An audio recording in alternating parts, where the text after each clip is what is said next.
Hello guys. तो कैसे हो सब लोग? बढ़िया, अच्छी बात है। चलो फिर तो शुरू करें हमारा लेक्चर आज का।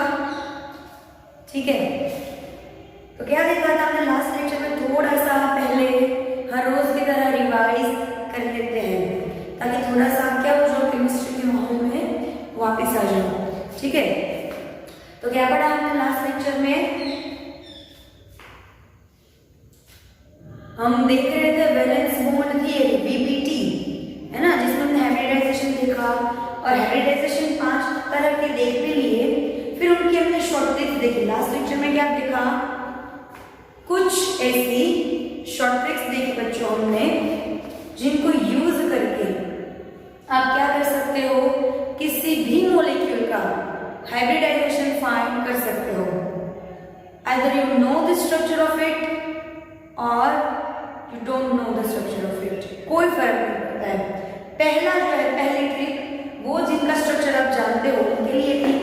दूसरी ट्रिक उसके लिए थी जिसमें आपके पास सिर्फ और सिर्फ मॉलिक्यूल है, दूसरी कोई इंफॉर्मेशन नहीं है। दूसरी ट्रिक जो है वो सिर्फ और सिर्फ मॉलिक्यूल के ऊपर से थी। तो अगर किसी बच्चे ने वो लेक्चर नहीं देखा है तो पहले वो लेक्चर देख लेना, उसके बाद ये लेक्चर देखना। दोनों में कोई रिलेशन है नहीं, लेकिन क्योंकि अभी नई थ्योरी स्टार्ट हो रही है तो पहले पुराना कंप्लीट कर लो अच्छे से। ठीक है, जिस किसी भी स्टूडेंट ने लेक्चर नंबर 25 शॉर्ट ट्रिक्स वाला नहीं देखा है हमारा, वो जरूर देखे। ठीक है, आपके काम की चीज है, इसी बहुत काम की चीज है, इसलिए इतना जोर दे दो कि प्लीज देखो। ठीक है, चलो तो हाइब्रिडाइजेशन जान लिया। ठीक है, कैसे जो आपकी एटॉमिक ऑर्बिटल जो है वो ओवरलैप करके क्या करेगी, बॉन्ड बनाएगी, वो भी जाना था। लेकिन हुआ क्या पता है? जैसे जैसे डेवलपमेंट होता है नई नई चीजें आपके सामने आती हैं। ठीक है, तो वैसे ही वीबीटी पॉपुलर थियरी है, बहुत ही पॉपुलर थियरी है, लेकिन उससे भी डेवलप्ड थ्योरी हमारे पास थोड़े टाइम के बाद आई, जो है मॉलिक्यूलर ऑर्बिटल थ्योरी। कौन सी है? Molecular orbital theory, MOT। वही आज हम करने वाले हैं। क्या शुरू करने वाले हैं?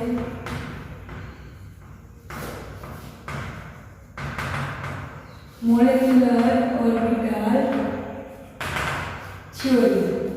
ये थ्योरी किसने दी हमें? तो ये थ्योरी हमें 1932 में मुलिकन एंड हंट किसने दी? 1932 Mulliken and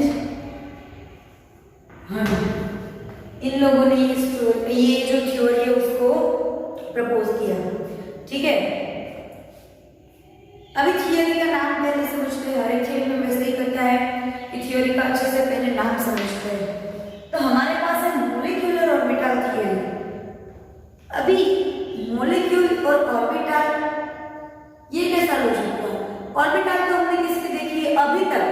chapter number 2, chapter number 3 और चैप्टर नंबर 4 के आज के लेक्चर तक हमने ऑर्बिटल किसकी देखी है?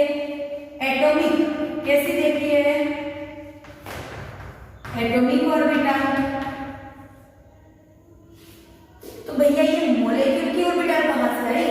क्योंकि ऑर्बिटल तो हमने जाना है कि वो एक वेव फंक्शन है जो क्या करता है, इलेक्ट्रॉन डेंसिटी की प्रोबेबिलिटी दिखाता है। वेव फंक्शन याद करो, साइन क्या दिखाता है? Probability length square, probability of finding electron। तो मॉलिक्यूल में थोड़ी, ये तो ऑर्बिटल थी, कोई भी यही सोचेगा। आप भी सोच रहे होंगे, मैं भी यही सोचूंगी। तो वो तो एक एटम था, उसके पास इलेक्ट्रॉन डिस्ट्रीब्यूट हुए थे अलग अलग ऑर्बिट्स में। ठीक है, होगा, क्योंकि वो तो एक ही एटम है। लेकिन मॉलिक्यूल में तो इतने सारे एटम होते हैं, तो उसमें ये कैसे होगा? कुछ अजीब नहीं कोरोना भी कभी नहीं सुना था, फिर भी आया ना, दुनिया में आया, इतना परेशान करके गया। ठीक है, तो जो चीज सुनी नहीं है वो हो नहीं सकती, ऐसा तो होगा नहीं। जो हमने सुना नहीं है, जो देखा नहीं है, जो हम जानते नहीं है, ऐसा होगा नहीं, ये तो इम्पॉसिबल है। वैसे तो पहले भी बहुत सालों पहले, जब तक ये वाटरवे से लोग एक देश से दूसरे देश जाने शुरू नहीं हुए, तब तक इंडिया वालों को यही लग रहा था कि बस यही दुनिया है। तब तक यूएसए वालों को यही लग रहा था बस यही दुनिया है। तो कैसे वही दुनिया थी? नहीं, थोड़ा फिलोसॉफिकल हो गया ना, चलो वो छोड़ो। बात क्या कर रहे हैं कि किसी ने आपको ये बताया नहीं था अब तक कि मोलेक्युलर ऑर्बिटल होती है या नहीं होती है। इसका ये मतलब नहीं है कि वो नहीं ही होगी, हो भी सकती है और होती है, और वही हमें जानना है। ठीक है, तो उसके कुछ फीचर्स देखते हैं कि मोलेक्युलर ऑर्बिटल्स कैसे होते हैं, क्या खासियत है उनकी, वो एटॉमिक ऑर्बिटल से कैसे अलग है। तो हम जानते हैं क्या, सेलिएंट मतलब खास, ठीक है, salient features of MO molecular orbital, उसको आप MO लिख सकते हो। कई जगह पे इस थियरी को MOT भी लिखा होगा शॉर्ट फॉर्म में, मोलेक्युलर ऑर्बिटल या MOT, उसको VBT या MOT। तो सेलिएंट फीचर में सबसे पहला फीचर कैसा आएगा, वही जो हमने इसको डिफाइन किया कि जिस तरह से एक एटम के इलेक्ट्रॉन का डिस्ट्रीब्यूशन हम एटॉमिक ऑर्बिटल से दिखा सकते हैं, वैसे ही एक मॉलिक्यूल के अंदर, क्योंकि मॉलिक्यूल में भी क्या होगा, सपोज आपका H2 मॉलिक्यूल है तो उसमें ऑक्सीजन और हाइड्रोजन के इलेक्ट्रॉन का डिस्ट्रीब्यूशन ही होता है ना। ऑक्सीजन के चार्ज उसके पास रह जाते हैं, हाइड्रोजन का एक बॉन्ड बनाता है, ये बॉन्ड बनाता है, ये बॉन्ड बनाता है, सबने जाना है कि इनका भी डिस्ट्रीब्यूशन तो होगा। तो हमारा पहला टॉपिक तो पहला कौन सा हो गया हमारे पास कि जैसे एक एटम में इलेक्ट्रॉन जो है वो ऑर्बिटल्स में प्रेजेंट होते हैं, वैसे ही एक मॉलिक्यूल में इलेक्ट्रॉन किस में प्रेजेंट हो गए, मॉलिक्यूलर ऑर्बिटल में, वो एटॉमिक ऑर्बिटल में। ठीक है, पहला पॉइंट क्या हो गया कि as electrons are present in atomic orbital of atoms,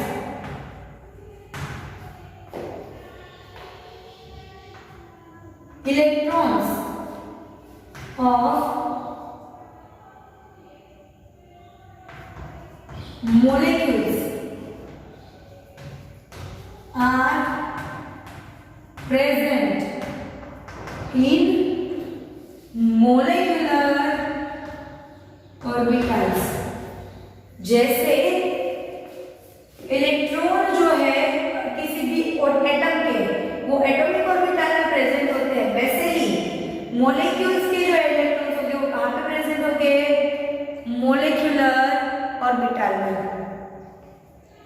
अभी जब हमने हाइब्रिडाइजेशन की बात करी थी तो हमने क्या देखा था कि जिनकी एनर्जीज ऑलमोस्ट इक्वल होगी वैसे ही ऑर्बिटल्स हाइब्रिड होगी, है ना, वैसे ही ऑर्बिटल्स हाइब्रिड होगी। सेम यहाँ पर उसके जैसा ही कुछ रूल होगा कि क्या होगा कि अब यहाँ पर क्या होता है, सपोज मैं यहाँ पे कार्बन ले रही हूँ, यहाँ पे हाइड्रोजन ले रही हूँ, ये दोनों बॉन्ड बना रहे हैं, ठीक है। तो जो मोलेक्युलर ऑर्बिटल फॉर्म होगी, जो मोलेक्युलर ऑर्बिटल जो है वो फॉर्म होगी, वो किससे फॉर्म होती है, एटम्स की ऑर्बिटल्स को कंबाइन करके।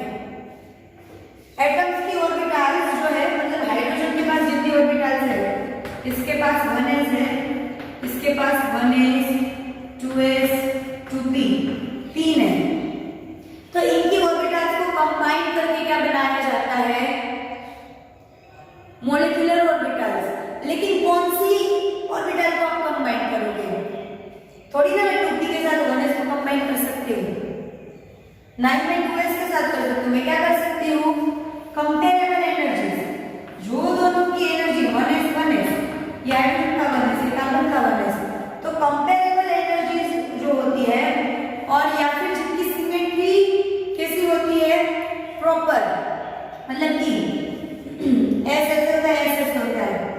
px ऐसे px ऐसे, py ऐसे py ऐसे, pz ऐसे pz ऐसे, तो ये इसके साथ, ये इसके साथ, इसके साथ, ये इसके साथ। जो एनर्जी, जो ऑर्बिटल्स एनर्जीज में क्या हो, एक दूसरे के साथ कंपेरेबल और जिनकी सिमेट्री प्रॉपर हो, ऐसी ऑर्बिटल्स कंबाइन होकर क्या बनाती है, मॉलिक्यूलर ऑर्बिटल्स। मतलब 1s मिलके कार्बन और हाइड्रोजन के लिए मॉलिक्यूलर ऑर्बिटल बनाएंगे। समझ में आया? तो दूसरा पॉइंट क्या हो गया, that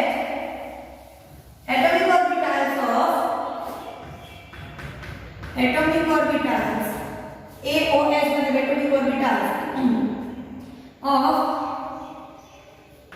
comparable energies and proper symmetry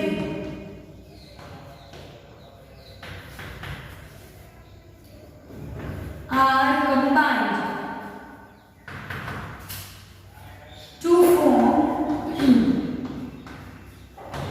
molecular orbitals। समझ में आ गया? दूसरा पॉइंट क्या होता है, एटॉमिक ऑर्बिटल्स जिनकी एनर्जी एक दूसरे से कंपेयर हो सकती है या जिनकी सिमेट्री ऑलमोस्ट सेम है, वो एक सेकेंड, वो ऑर्बिटल्स कंबाइन होकर क्या बनाएगी, मॉलिक्यूलर ऑर्बिटल्स। ठीक है, 2 पॉइंट हो गए। अभी तीसरा पॉइंट किसके ऊपर होगा, तो एट्रैक्शन की बात करते हैं। तीसरे पॉइंट में एट्रैक्शन की बात करते हैं। आपको बताया कि जो इलेक्ट्रॉन होता है किसी भी ऑर्बिटल, किसी भी एटम में, ये एटम है, ये इसके शेल, यहाँ पे कहीं पे भी कोई इलेक्ट्रॉन है या यहाँ पे, तो किसके इन्फ्लुएंस में है, इसके एक के इन्फ्लुएंस में, एक ही न्यूक्लियस की इफेक्ट के अंदर है। समझ में? ये एक ही न्यूक्लियस इसको अट्रैक्ट कर रहा है, लेकिन जब मॉलिक्यूल फॉर्म होगा तब इलेक्ट्रॉन को तो शेयरिंग होगी। इलेक्ट्रॉन की क्या हुई होगी, शेयरिंग।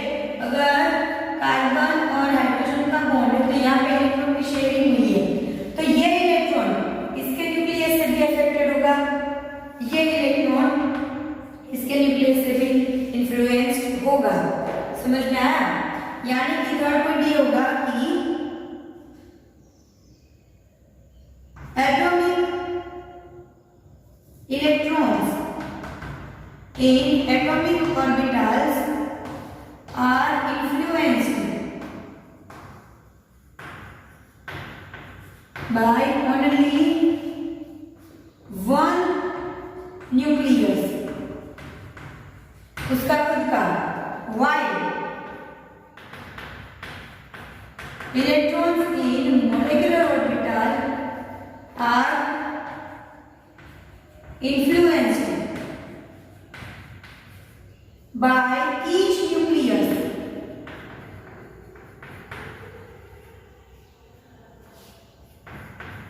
present in molecule। जितने एटम्स के न्यूक्लियस होंगे, सारे न्यूक्लियस को इफेक्ट होगा। इसका मतलब क्या होगा, जो एटॉमिक ऑर्बिटल्स है वो कैसी है, मोनोसेंट्रिक, एक ही सेंटर है उसका, अपने खुद के न्यूक्लियस का, जबकि मोलेक्युलर ऑर्बिटल होती है वो पॉलीसेंट्रिक होती है। पॉलीसेंट्रिक मतलब एक से ज्यादा न्यूक्लियस से अफेक्टेड होती है। एटॉमिक ऑर्बिटल क्या होती है, एक ही न्यूक्लियस से इन्फ्लुएंस्ड होती है, जबकि मोलेक्युलर ऑर्बिटल होती है वो क्या होती है, एक से ज्यादा न्यूक्लियस से इफेक्टेड होती है। यानी कि ये मोनोसेंट्रिक, ये पॉलीसेंट्रिक। अभी बात करते हैं कंबाइन होती है, तो कंबाइन कैसे होती है, कॉम्बिनेशन की बात करते हैं कि आपकी जो ऑर्बिटल्स होती है वो कंबाइन किस तरह से होती है।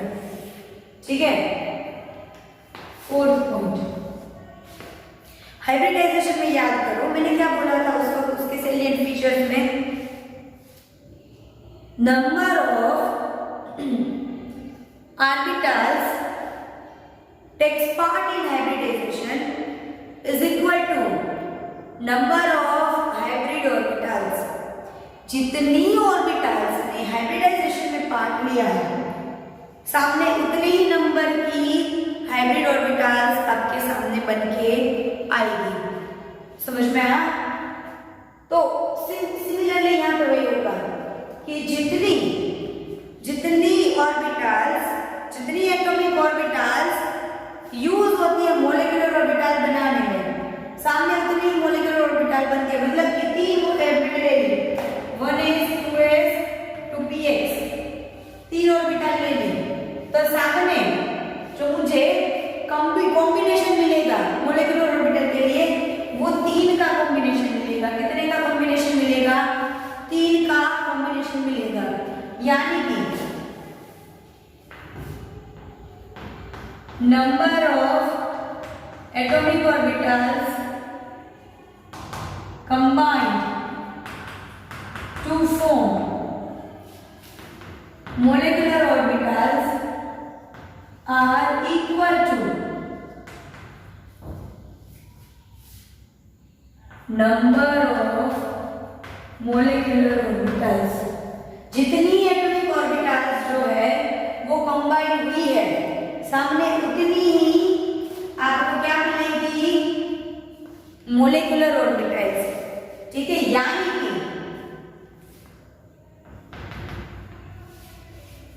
i.e. if 2 atomic orbitals combines then 2 molecular orbitals are formed। 2 अगर ऑर्बिटल कंबाइन होती है तो वो क्या करेगी? 2 मोलिकुलर ऑर्बिटल्स बनाएगी। ठीक है, और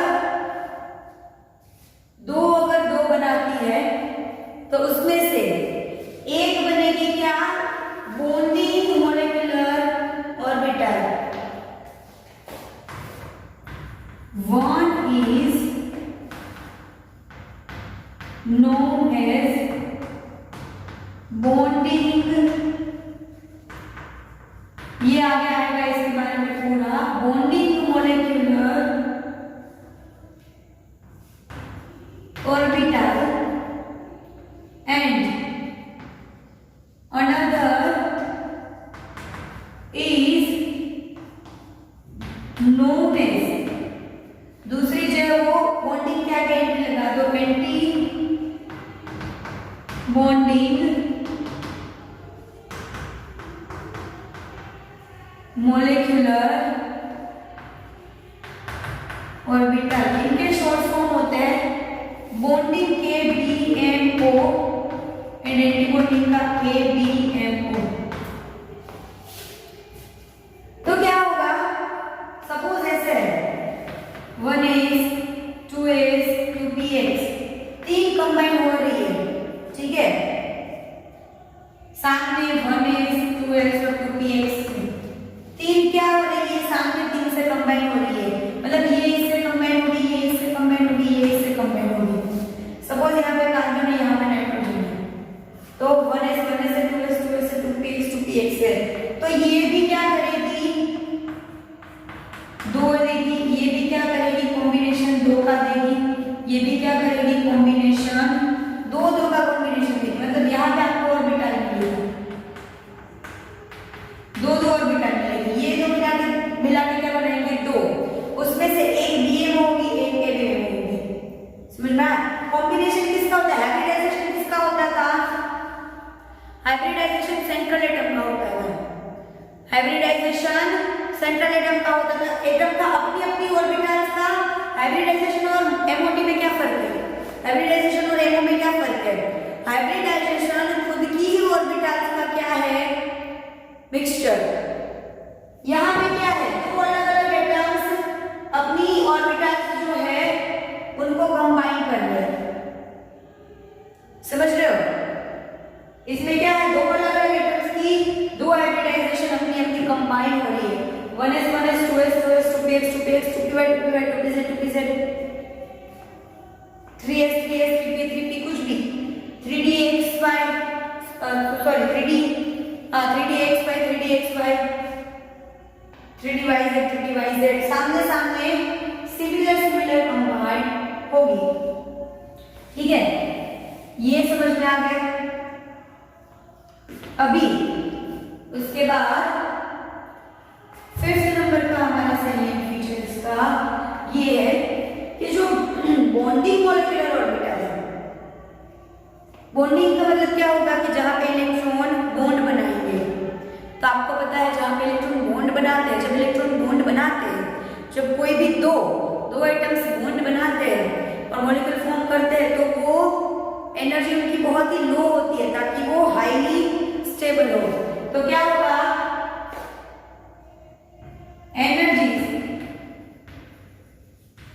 energy of BMO is minimum. Energy कैसी होगी, मिनिमम होगी, या फिर आप कह सकते हो कि low. And hence stability is high correspond to, किसके कंपेयर में, ABMO। BMO की क्या होगी, एनर्जी हाई होगी, और सॉरी BMO की एनर्जी लो होगी और स्टेबिलिटी हाई होगी, जबकि ABMO का क्या होगा, स्टेबिलिटी कम होगी और एनर्जी हाई होगी। ठीक है, दोनों का उल्टा उल्टा है। अभी वो भी समझ में आ गया। अभी 6th पॉइंट आपको क्या बताता है, आपको याद करो, मैंने आपको स्टार्टिंग में बताया था कि हमें एटॉमिक ऑर्बिटल्स क्या देती है, हमको एटॉमिक ऑर्बिटल्स की जरूरत क्यों पड़ी। तो स्ट्रोडिंगर का जो इक्वेशन सॉल्व हुआ था उसके अकॉर्डिंग हमें पता चला था कि आपकी जो एटॉमिक ऑर्बिटल्स होती है ना, वो वेव फंक्शन जाई होती है।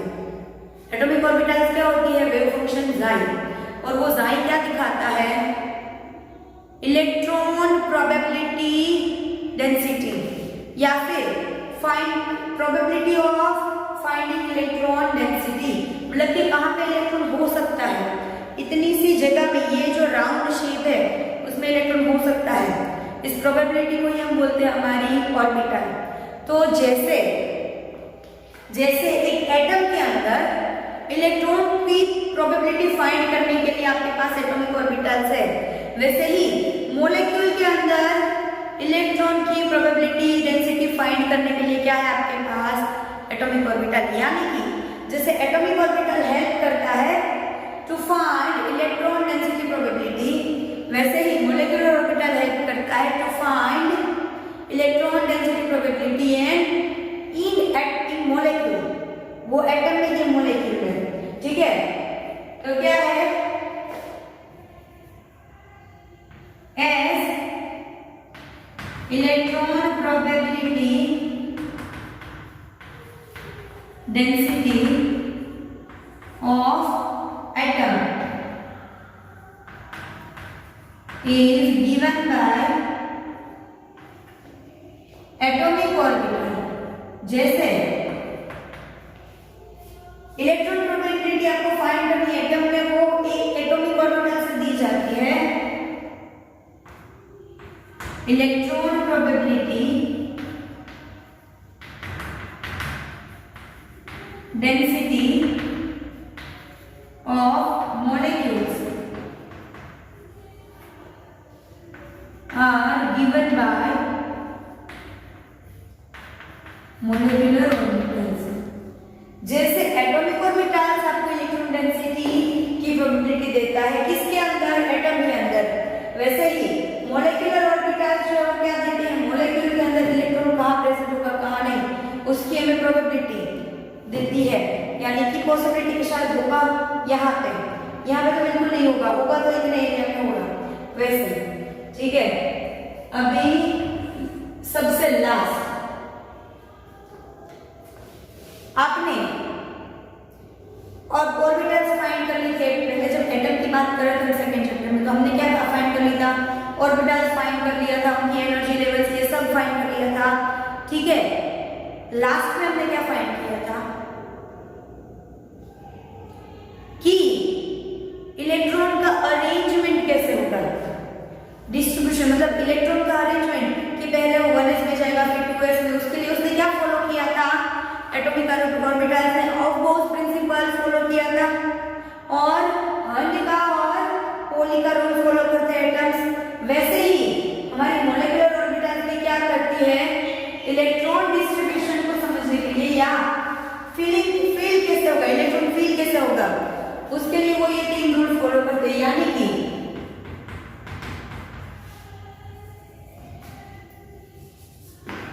molecular orbitals as like atomic orbitals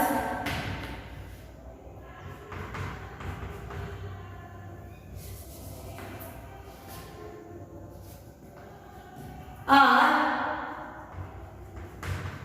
filled according to Aufbau principle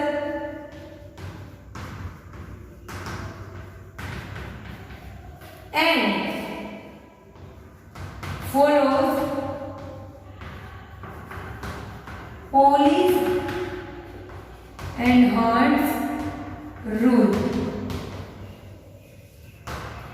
ठीक है। क्योंकि हमारे वन ऑफ साइंटिस्ट में हंट भी है, तो वो रिपीट में देख लेते सारे। पहला फीचर सबसे पहले का क्या है हमारे पास,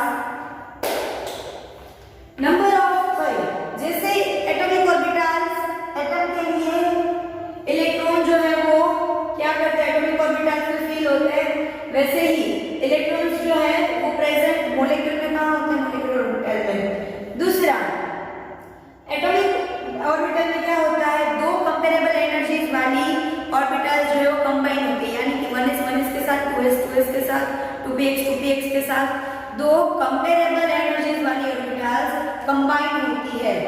तीसरा क्या होगा, जो आपका एटॉमिक ऑर्बिटल मोनोसेंट्रिक था, यानी कि जो एटॉमिक ऑर्बिटल में जो इलेक्ट्रॉन रहा है वो उसी एटम के न्यूक्लियस से इन्फ्लुएंस होगा, जबकि मोलेकुलर ऑर्बिटल पॉलीसेंट्रिक होती है, क्योंकि उसका इलेक्ट्रॉन जो होता है वो नंबर ऑफ जितने भी एटम्स है, अगर 3 एटम का मॉलिक्यूल है तो 3 न्यूक्लियस से अफेक्टेड होगा, अगर 4 न्यूक्लियस है तो 4 न्यूक्लियस से अफेक्ट होगा, तो वो पॉलीसेंट्रिक होता है।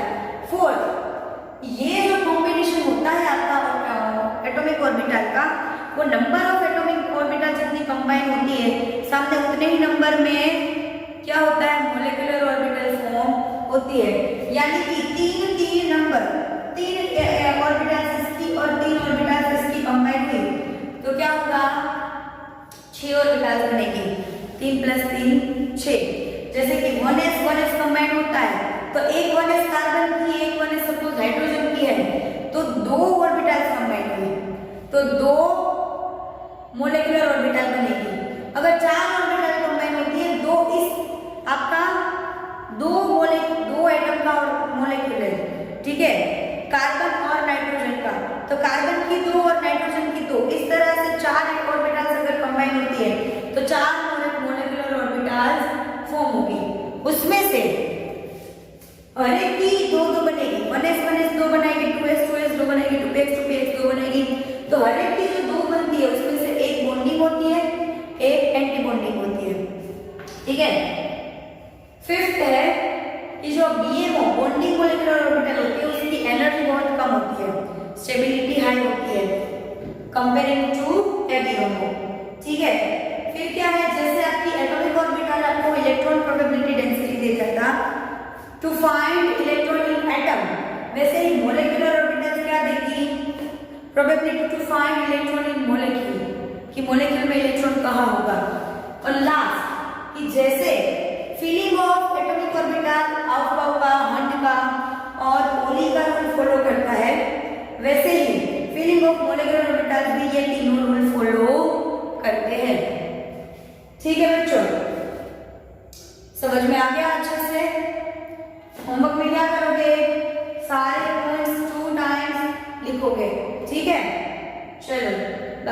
हम लोग अभी नेक्स्ट लेक्चर में इस थियरी को हमने अभी सिर्फ इंट्रोड्यूस किया है, अभी इसमें बीएमओ एबीएमओ क्या है और ये जो कॉम्बिनेशन होता है वो नेक्स्ट लेक्चर में हम देखेंगे, कॉम्बिनेशन ऑफ ऑर्बिटल्स। ठीक है, चलो।